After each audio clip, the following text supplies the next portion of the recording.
저는 최근에 그 유서에 대한 연구를 꽤 오랫동안 해서 성호사설에 대해서는 2, 3년 전에 그 고전 번역을 이중문화라는 곳에 2번에 걸쳐서 연재를 했고, 금년에 한중일 저희가 하는 그 문헌 국제대회에서 성호사설과 고영문 일치론에 관한 연구를 결과를 발표했습니다.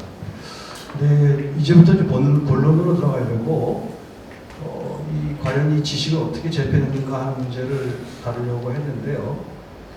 지금 한국연구원에서 이제 연구비를 받게 돼가지고 성호사설에 대한 연구를 한 3년 동안에 걸쳐서 해서 좀 과학사상하고 문학사상이라든가 이런 것들을 종합해서 지식의 그 재편 방법에 대해서 책을 한권 쓰기로 이렇게 되어 있습니다.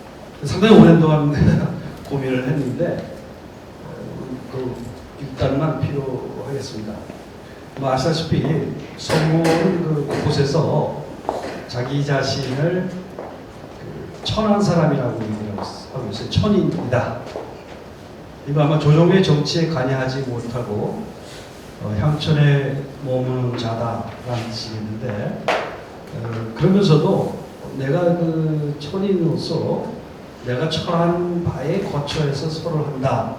즉 말해서는 자기 생활 주변에 관찰을 통해 가지고 이런 글을 쓰겠다 하는 것을 곳곳에 필요하고 있죠. 또 본인 자신에서 관찰의 능력이 있다라고 하는 걸 얘기해서 선관자라고 얘기했어요. 잘 관찰하는 사람이다.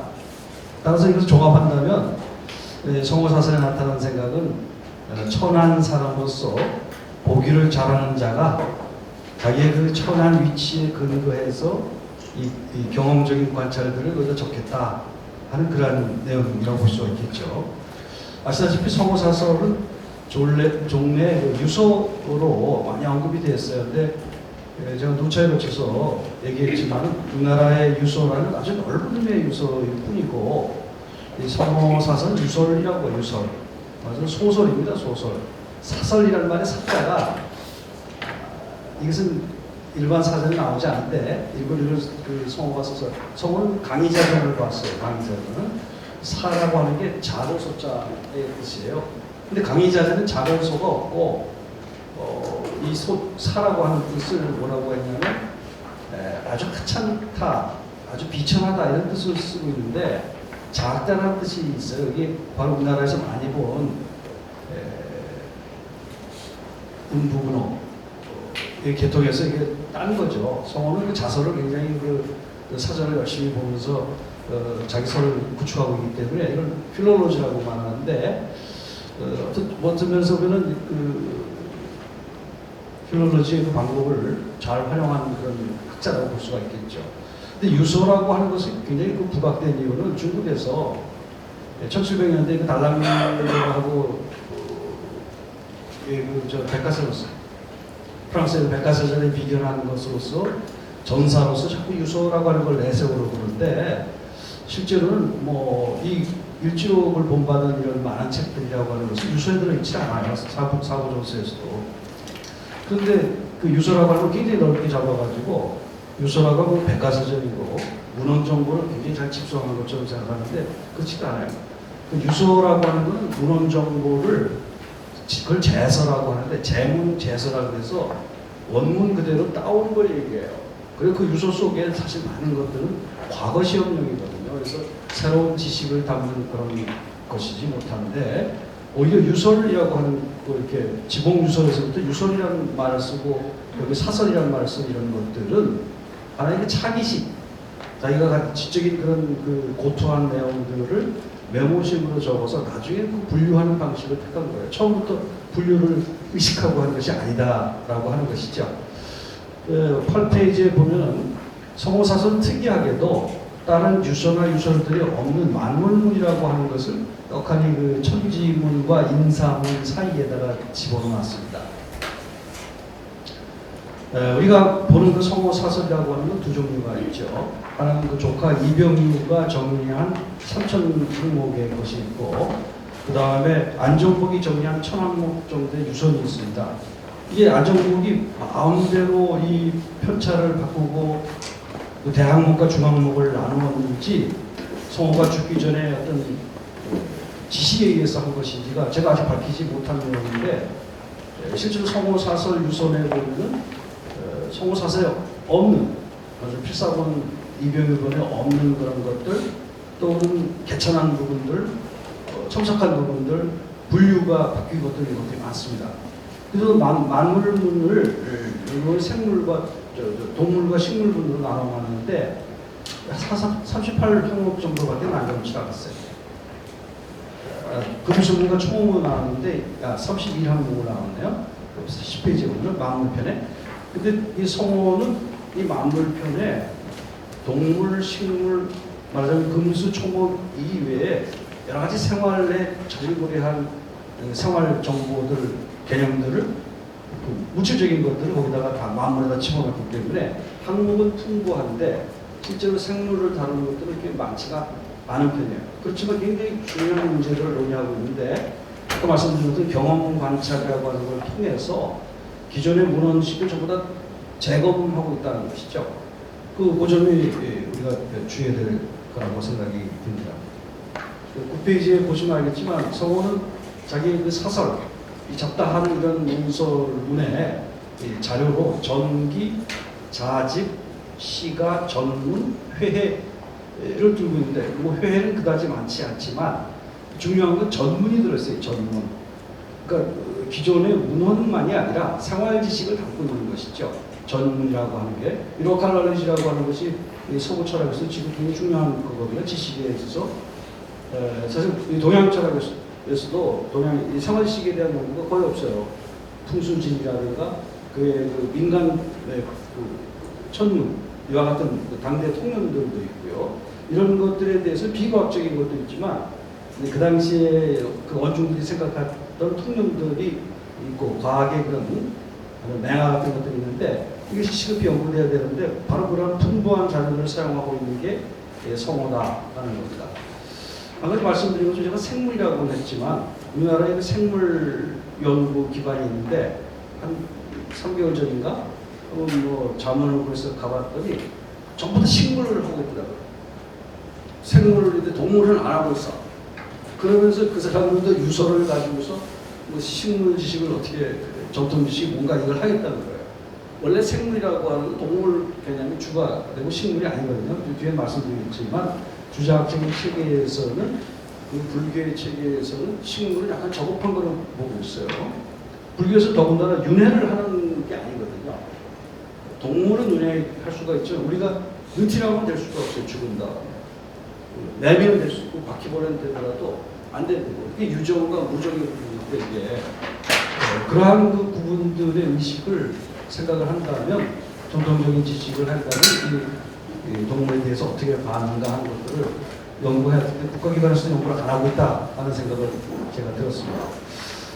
그래서 그 정보취재원을 볼 때 우리가 고전 번역원의 번역을 보게 되면은 대개 뭐 어디에서 취해왔다라고 하는 걸 쓰고 있지만 실제로는 그런 게 아니고 조선후기의 그 지식이라고 하는 것은 유서, 이것은 협의의 유서죠.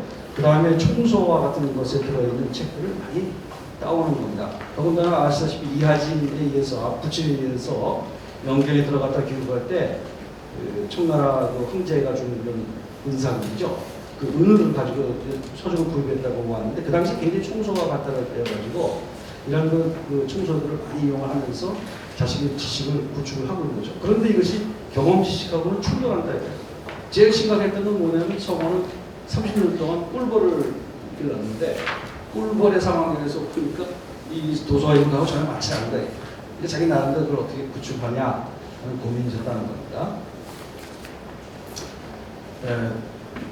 11페이지에 보게 되면 재미있는 거는 그 주희가 천지 개벽에 대해서 논하는 걸 보면은 주희가 현대 과학사상에서 굉장히 중국 사람들이 높게 평가하는 것 중에 하나가 높은 산의 그 바람의 생물인 소라와 조개껍질이 나타나는 걸 보고서 이러한 것들 속에서 어떤 그 물속에 있던 동물이 어떤 그 진화를 하지 않았을까 하는 얘기도 있고 또 상전백회를 증명하는 것으로서 이 주희가 단초를 언급하는데 그것을 정면에서 부정을 했어요. 성호가 이런 일이 없다는 거예요. 그래서 오히려 믿을 수가 없다. 근데 그렇다고 자기 자신이 어떤 다른 대안을 내놓고 있지 않지만 물성에 따라서 볼 때 맞지 않다는 물성이라는 개념은 굉장히 중요하게 생각합니다. 그래서 아리스토텔레스가 얘기하는 그 속성이라는 개념, 그러니까 과학적인 철학적인 개념은 아니더라도 속성이라고 하는 것을 굉장히 중요시해서 있을 수 없는 것들을 얘기하고 있다. 이렇게 비판하고 있다는 겁니다. 자, 12페이지에 보게 되는데요. 간단히 말씀드리겠습니다. 성호의 특징 중에 하나는 생물 생태의 경험 관찰에 따른 속성의 확인과 그 유비적 이용입니다. 아마 성호라는 이 문학가로서 볼 때 성호는 우원을 잘 활용한 시인으로서 우리나라의 최고로 우원을 많이 사용했다고 볼 수가 있어요. 49세 때 쓴 그 구인탄에서부터 유명한 그 안산 앞바다에 날아온 그 원거라고 비슷한 새를 보고서 전통적인 그런 그 지식관념에 있는 그런 그 상상 속에 그 새가 아닌가 하는 것을 논증한 그 논증시를 남기고 있는데 거기서도 결과적으로는 이러한 것들이 인간사를 어떻게 유비적으로 이것을 풍자하거나 그 교훈을 주고 있는가 하는 문제를 논하는 걸로 회귀를 하거든요. 그래서 이 성호사설도 경험 관찰을 통해서 생물의 속성을 확인한 뒤에 그걸 유비적인 언술로 전환시킨 예가 많습니다. 예를 들어서 짐승들은 애비의 엄마를 모른다 하는 이런 일반적인 가설 통념에 대해서 반론을 제기하고 이에 대한 그 반증에 대해서 또 재비판한다든가 자기의 그 반론을 보강한다든가 또 별도의 논을 내가지고서 이 동물들의 속성이 어떤가 하는 것을 얘기를 하고 그걸 보강하고 그다음 마지막에 짤막하게 유비를 사용하는 식으로 그러니까 중간에는 상당히 어떤 경험적 사실과 다른 그 구체적인 사례들을 통해서 자신의 그 반론을 보강하는 형태를 하되 마지막에 결국 어떤 유비로 사람도 지각이 아름답지 못하면 교도를 밝게 못하는 것을 기인된다 해서 지각의 아름다움 이것도 상당히 중요한 문제인데 인간이라고 하는 것도 동물이라고 하는 것도 이 지각 다른 것은 지혜라고 하는데 이런 것들에서 종을 나눌 수 있다고 보는 거죠. 지각이 다르다고 보는 거예요. 이건 그 동물뿐만 아니라 예를 들어서 이 감에 대한 얘기 이런 것도 보게 되면은 그 지역에 있지 않은 실제로 그 눈으로 목도하지 않았을 경우에는 엉뚱한 이야기들을 하는데 마치 인재에 대해서도 그 사람의 실제의 상을 모르는 채 어떤 사람을 너무 존신한다든가 과장한다든가 하는 그런 것이 있다는 걸 얘기하고 있어요. 근데 유명한 그 투명 같은 경우도 고양이가 오히려 도둑질을 한다는 그런 예를 통해 가지고서 이 짐승처럼 말이죠. 인간에서 그런 인물도 있다는 것들이라든가 그 다음에 D를 보게 되면 금수일로라고 해서 역시 금수인데 이치가 있다, 리가 있다는 거죠. 그 리가 아까 말한 지각이라고 하는 것에 의해서 드러나는데 지각에서 완전하진 않지만 금수인이 지각이 있다는 겁니다. 근데 식물에 대해서 지각이 있다는 말을 하고 있지 않아요. 식물과 동물의 사이를 경계를 종을 나누고 있는 것이죠. 그 다음에 이 예경은 뭐 완전히 그 어떤 최씨의 집에 나온 그런 암제비를 예를 들어가지고 정조를 지키는 그런 제비를 하고 있고 이런 것들은 사실과는 동떨어지게 어떤 면에서는 본인이 하고 싶은 얘기가 더 어널러지라고 하는 것을 더 강하게 사용하고 있는 것이죠. 그 다음에 꿀벌을 그렇게 많이 길었는데 지금도 아침에도 이상하게 생각하는 게 상봉이라는 게 있어요. 재상의 역할을 하는 벌이 있다는 거죠. 근데 그놈은 한 놈이 있는데 가을 되면 없어진다. 이는 수벌도 아니고 또 상봉이 있는 것인지 그래서 여기서는 재상의 직이 있으면서 자기의 직분을 못하는 실직한 그런 재상들을 비난하는 의미에서 이 상봉이라는 것을 끄집어 왔는데 경험 관찰하고는 맞는 것인지 모르겠어요. 그래서 간에 이런 생략을 하겠습니다만 많은 이야기들이 유비적인 그러한 활용을 하려고 하고 있고 D에서 나타났듯이 16번에 아예 왕기라고 하는 사람의 속문헌통고 이거는 그 말하는 문헌통고 이후에 속문헌통고 조선후기에도 상당한 지식의 개편에 중요한 역할을 하게 되는데 여기에 이 왕기라는 사람들이 약간 보수적인 사람이어가지고 이 절이고라는 게 있어요. 절이고 안에 의물과라고 해서 의로운 생물들, 즉 의로운 동물들이죠. 의로운 동물들에 대한 이야기를 적은 게 있는데 거기서 많은 것들을 참조하면서 자기 나름대로 이런 동물들의 일로가 있다. 아까 말한 이치라든가 지각이 그 일로가 인간처럼 있다라고 하면서 그 동물에게 있는 그 의로움에 관한 것들을 모아서 전사를 만들려고 기획을 했어요. 그걸 밝혔는데 이것이 바로 아까 시에서나 많은 것들에서 유기적으로 사용하고 통하는 거가 되겠죠. 근데 근본적으로 가장 중요한 것은 인간의 본성과 동물의 본성은 같다는 겁니다. 그리고 인간과 동물의 행동의 기본적인 패턴을 공유할 수 있다. 이게 일로라고 하는 것을 전제하고 있는 결과라고 볼 수가 있는데 이것은 주의의 경우에는 알다시피 동물에게 행동의 패턴이라고 하는 것을 인정하되 행동의 규범적 패턴까지는 좀 완전히 인정하지 않았어요. 이게 우연적인 것으로 보거나 부분적인 것으로 봤는데 그 성호의 경우는 오히려 좀 윤리적인 해석을 더 가했다 이렇게 볼 수가 있습니다. 그 다음에 17페이지에 보겠습니다. 제가 아직도 이 사람이 사용하고 있는 개념들도 연결을 시켜야 되겠는데 천기, 아까 말한 지혜, 지식, 이런 것, 일로 이와 같은 것들을 어떤 개념을 정의해서 사용하지 않고 또 이 성호사설이라는 게 아시다시피 3, 40년에 걸쳐서 집필되다 보니까 그러한 선후의 개념들 차이도 있고 굉장히 이건 아리스토텔을 쓰는 것도 훨씬 더 어려운 것 같아요. 시기적으로 다른 것들을 어느 정도의 그 개념 범주에서 동일하게 사용되고 있는지 아닌지를 설명을 해줘야 되기 때문에 앞으로 과제를 했습니다만 어쨌든 간에 이것을 보게 되면 굉장히 그 규범적인 패턴을 동물에서 인정했고 이것을 유기적으로 사용하려고 했다는 겁니다. 17페이지에 자세한 얘기가 되겠습니다만 생물 문헌 지식의 상호 모순 비판을 하고 자신의 관찰 방정을 통해 가지고 이 모순을 어떻게 해결할 것인가를 고민했다는 것이죠. 그래서 정답을 다 낸 것은 아닙니다만 그래서 첫 번째 아마 다른 유서들과 다른 성호사설의 위대한 점이라고 생각하는 저는 결국 복수의 그 문헌식을 활용하되 이 문헌적인 지식 가운데는 굉장히 모순들이 많아요.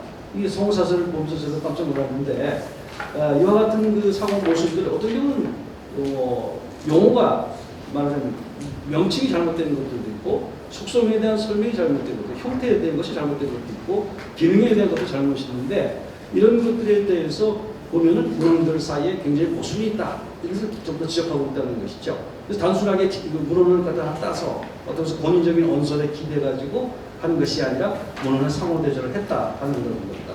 생각을 하겠고요. 두 번째는 동식물의 생태 경험 관찰을 굉장히 중시했습니다. 아까 말씀드린 것처럼 자기는 보기 잘하는 사람이기 때문에 무슨 물건이든 눈에 닿는 데에 따라 깨닫는 것이 있게 된다 해서 향촌에서의 관찰 기록을 적극적인 논증사료로 활용하고 있다. 이런 점들은 상당히 생각을 하겠습니다만은 매우 중요한 건데 다만 이런 거 관찰이 실질적으로 해부라든가 우리가 생각할 때 어떤 수학적인 그런 분류라든가 이런 것들이 있는 것이 아니기 때문에 만물의 본성 그리고 속성이라고 말을 사용하고 있는데 명과 실에 대해서는 알기 어렵다는 것을 곳곳에 풀어가고 있습니다. 이건 아무리 총명한 자라도 알 수가 없다. 성호사설의 대표적인 특징들이 그런 알 수 없다는 것을 끝나는 것들이 많다는 것이죠. 이와 같은 것들은 이 당시에 17세기, 18세기 한해 초에 어떤 분석적인 사고 이런 것들의 어떤 한계를 성호사에서 담고 있다라고 생각이 됩니다. 21쪽에 보게 되면 성호가 이러한 유기적인 것들이 언설이 많기는 해도 여기서 시도하고 있는 것이 뭐냐면 결국 동물 식물의 그 종을 분류하겠다는 생각이고 이것들이 어떻게 생성이 되고 있는가 하는 문제에 대해 사색을 했다는 점이고 그리고 아까 말씀드린 것처럼 많은 것들이 경험적인 사실과 모순되거나 합리적이지 않을 때 거리로 담겨든 것이 상당히 많다는 겁니다. 이것이 이제 그 다음에 학자들이 이어나가야 될 부분인데 그야말로 우리의 학문의 체계에서는 이것이 이어져 나가진 않은 것 같아요.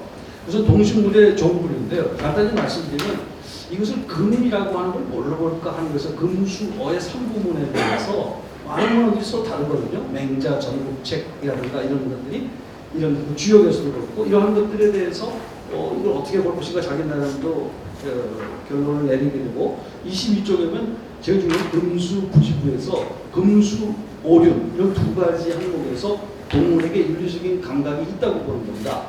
23쪽에 있는 건 유명한 야마다 게이지의 주자의 자나인데 이것에 대해서 많은 비판을 하려고 제가 보기에는 아직까지 그 범주를 뛰어넘지 못한 것 같아요. 주자에 대한 해석은. 그러면 이 존재 패턴이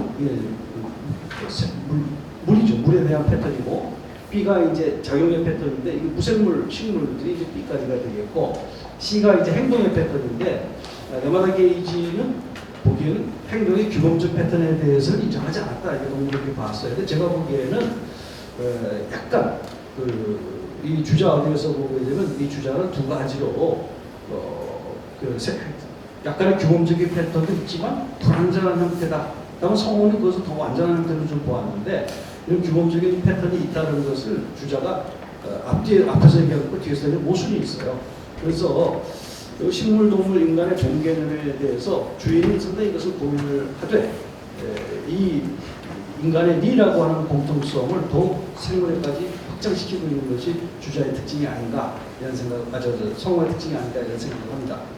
그럼 24쪽에 보면 여기 동식물의 생성 과정을 어떻게 설명하느냐 하는 굉장히 중요한 문제거든요. 왜냐하면 신이라고 하는 걸 우리가 생각을 하고 있지 않기 때문에 결국 상수론 오행론에 따라서 수행해야 되는데, 제가 지금까지 본 바로는 동식물의 생성에 대해 가지고 정론을 이렇게 한 사람은 우리나라 학자 중에 성우밖에 없는 것 같아요. 공자가와의 그 본명회라든가 대대로의 본명의 설이라고 하는 것이 바로 그건데요. 인간을 제외한 여러 생물들 이런 것들이 어디에서 기원하는가 하는 문제를 이미 공자가와 대대로 거의 같은 내용입니다. 노령에도 비슷한 얘기도 있고 해서 한나라 때는 되게 이런 것도 형성되었다고 볼 수 있는데, 이게 물생지 수라는 거예요. 그 수의 숫자죠. 그래서 되게 2 곱하기 9의 배수로 봐가지고 땡하네 시간이. 아무튼 이런 물생의 상수론을 했는데, 굉장히 지금은 비과학적인 것을 언급되고 있지 않지만은 신이라고 하는 걸 절대 물자를 생각하지 않았을 때에는 이런 상수를 끄집어내올 수밖에 없는데, 이거에 대해서 성호는 상당히 길게 인용을 하고, 저도 길게 인용을 했는데, 왜 수가 소수를 이용하지 않을까? 그래서 2 곱하기 9의 하면 18이잖아요, 그죠? 8인데 8이라는 수는 8까지는 이용을 하는데, 그럼 1 곱하기 9는 안 되고 왜 1 곱하기 7은 안 되나? 이런 생각들을 해요. 수에 대해서 상수에 대한 근본적인 생각을 하는데, 이 진전된 생각이 성호 사설에 보이지 않는데, 그래서 이러한 이것을 검토를 했다고 하는 자체가 상당한 의미가 있다고 보고요. 더군다나 12지에 따라 가지고 어떤 동물들이 어떤 방해해서는 안 된가, 이것은 한나라 뜻설인데, 이 상수를 해서 이것은 꺼리는 내용이지만은 이 오행설을 한번 일단 검토를 하고, 모순이 있긴 하지만 이것들에 대해서 검토했다는 것 자체가 이 생물의 지식에서 바로 재편을 시도했던 하나의 볼 수 있다는 생각이 듭니다. 27페이지와 29페이지에는 그럼에도 불구하고 성호이 생물에서 제일 알 수 없는 화생이에요. 요즘 시경에서부터 있는 것처럼 물리에서 보게 되면 어떤 벌레가 어떤 벌을 화생한다는 개념이 굉장히 중요한 거거든요. 그거는 도깨비, 그다음에 이런 요사 이런 거죠. 이런 것들에 대해서 어떻게 하냐 하는 건데, 재미있는 것은 화생의 설에 대해서는 굉장히 이것을 물리에 대해서 알아낼 수 없다라고 하면서 굉장히 이것을 긍정하는 점을 보고 있어요. 본인이 지방에서 생활을 하면서 관찰의 범위의 한계 때문에 이 화생이라고 생각하는 것들을 수용을 한 것 같습니다. 그 다음에 요사. 근데 요사는 재미있는 것이 여기서 문헌적인 것이 아니라 오히려 아까 전문이라고 했는데, 지방 인간에서 농민들이라든가 노비들이 산속에서 목도한 그런 여우들 이런 것들에서 그걸 받아들이고 있거든요. 그래서 이러한 것들이 물이라고 하는 것이 그대의 속성을 굉장히 능동적인 것으로 보기 때문에 주동적이고 능동적으로 화한다고 하는 생각까지 나아가지 않나, 저는 이렇게 생각을 하고 있어요. 그 다음에 29쪽에 이 재변과 상서에 대해서는 반반입니다. 과거의 재변 상서론에 대해서는 문헌적으로 이 검증된 것은 사실이 아니다라고, 이런 것들 어떤 것은 그렇게 얘기하면서 어떤 것을 부분적으로 이유로 얘기하고 있는. 그래서 봉황이 상서라는 설에서 해역은 매우 중요한 것인데, 이런 것은 눈에 관찰의 범위에 들지 않은 사물들이 나타났을 때 그런 것들을 상서라고 붙이는 그런 것이 나온 것이지 실물이 아니라는 거죠. 또 기린 같은 것도 실려한 것이 아니다, 오히려 이런 것들을 얘기하고 있어요. 그럼에도 불구하고 국가사회와 관련된 여러 가지 용이라든가 또는 곡부에 있는 회나무 이런 것들에 대해서는 또 일정하게 인정을 하고 있거든요. 따라서 이것은 저는 요사와 이러한 것들은 상서에 대해서는 상당히 유보하고 있는 상태다 이런 생각이 듭니다. 30쪽은 조선 문명 고찰사에서 성호사 남은 생물조합이 차지하는 위치인데요. 뭐 간단히 얘기해서 우리가 이런 기준이라든가 심지어는 후대의 홍만선이라든가 이겨 홍영호 같은 경우는 이것들이 전부 다 경무 취지를 얘기한다고 하면서 관찰의 경우는 굉장히 적습니다. 이것들은 하나의 명목론이거든요. 근데 여기에서 오히려 이 성호사설은 관찰이라고 하는 것을 굉장히 중요했다. 그 시험을 동반하지 않은 거긴 하지만은 관찰을 가지고 있다는 것이고, 한 가지 식물의 속성에서는 형태, 외형적인 그런 형상이라고 하는 것을 굉장히 강조했다는 것을 볼 수 있고, 그 형상에서부터 기능이 있기 때문에 이런 어떤 그 묘사라는 것까지 인정할 정도로 그 장면들 생각이 있긴 하지만은 능동적이고 생각했다는 겁니다. 다만 하나 재밌는 것은 맛에 대한 관찰이 별로 없어요. 이것은 현산어보라고 되어 있는 걸 자산어보가 맞습니다. 현산어보가 아니고 자산어보인데, 자산어보와 이런 신작의 충원총이라든가 이런 정합유 이런 데 가면 맛이라고 하는 걸 굉장히 강조하는데, 여기서 성은 아직 그 맛에 대해서는 얘기하지 않고 이런 물명행위를 검출했다. 말씀드리자면은 저체 그 속의 그런 과학사라든가 이것을 생각할 때 생물을 관찰하면서 성처럼 자연의 것을 중시하는, 또는 아리스토텔레스는 자연적인 원리를 생산한다든가 체계적인 분류를 한다든가까지 나가지 못했어요. 오히려 화생과 요소와 같은 것들, 재변과 상세에 대한 것들도 의문스러운 논리로서 전개를 하고 있습니다. 생물의 종과 생생에 관해서 독자적인 설을 수입했다고 본 증거는 아직 찾아보기 어렵습니다. 하지만 생물의 이름의 실상을 부합시킨다든가 생물의 속성을 관찰을 한다든가 비전 원론 정보의 오류를 상호 모습을 철저하게 검토한 점에서 다른 어떤 흔히 유소라고 표현되는 어떤 다른 것들보다도 중립적이지 않은 독자적인 사고를 전개하는 것이 아닌가, 이렇게 결론을 내렸습니다. 좀 더 자세한 내용들은 몇 년 더 걸려서 결론을 내릴 생각입니다. 여기서 마치겠습니다.